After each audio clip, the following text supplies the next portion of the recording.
Super super super. Okay Meenakshi அக்கா, வாயை மூடிட்டு இருக்கீங்களா மீனு?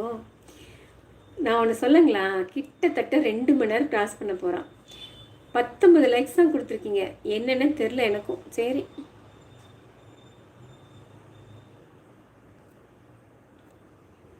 30 பேர் இருக்கீங்க நம்ம லைவ்ல, சரிங்களா?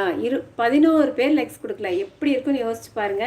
ஆனால் எல்லாத்துடைய கமெண்ட்ஸும் நான் படிச்சிருக்கேன், எல்லாத்தையுமே அழகாக இன்வைட் பண்ணியிருக்கேன், சரிங்களா? கொஞ்சமாவது யோசிச்சு பாருங்க. லைக்ஸ் கொடுக்காதவங்களுக்காக சொல்கிறேன், நான் ஹாஸாக சொல்கிறேன்னு சொல்லலை.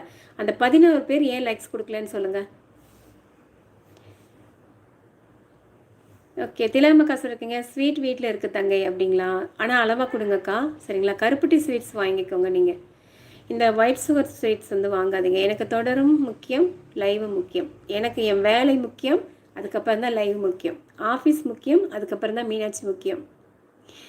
ஓகே, வனிதா ஸ்ரீ என்ன சொல்லியிருக்கீங்க? கடந்து போகலாம் சிங்கப்பெண்ணுக்கு சமம் அப்படிங்களா? மிக்க மகிழ்ச்சி, ரொம்ப ரொம்ப ரொம்ப ஹாப்பியாக இருக்குது வனிதா சிஸ்டர். ஓகே, இன்றைக்கி லைக்ஸ் மிகவும் மோசம். சரி, இதுவும் கடந்து போகும், விடுங்க அக்கா. ரொம்ப ரொம்ப மோசம். நான் என்ன சொல்ல வரேன்னு யாருக்குமே புரியல.